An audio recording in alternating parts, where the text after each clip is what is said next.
Gibisita ang mga biktima sa sunog sa Barangay Kansung Gymnasium sa Talisay City kauban ang miyembro sa City Council. Gibutyag 13 ka pangapanimay ang grabeng naapektuhan sa sunog nga nahitabo niadtong Domingo sa hapon ug nagpasalamat ang kagamhanan kay way na record nga mga casualty ug nakalingkawas ang tanan sa dakong kadaot. Gihatagan dayon og pagkaon ug mga kinahanglanon ang mga evacuees gikan sa city government. Ang hot meals gihatag na hangtod sa Miyerkules karong gabi ug magpadayon kini hangtod maproseso ang ilang hinabang. Gipanghatag usab ang sleeping kits, hygiene kits, dining kits ug kitchen utensils samtang anaa pa sila sa evacuation area. Gisaa ni Congresswoman Rhea Gullias nga mahatag ang financial assistance sa mga biktima samtang ang hinabang gikan sa syudad ihatag karong adlaw. Gipangandam usab ang lugar alang sa mga inahan nga nagpasuso og mga psychosocial interventions pinaagi sa mga social worker. Giatiman usab sa CSWDO ang mga tambal nga gikinahanglan sa mga evacuees nga nareseta sa mga doktor tungod kay dunay partner nga pharmacies ang syudad.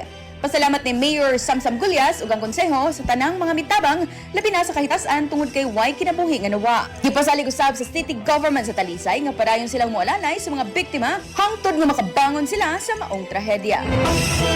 Kini si Idol Aiko, di kapugnan sa paghatod sa nagunang balita. Tatak IFM Balita.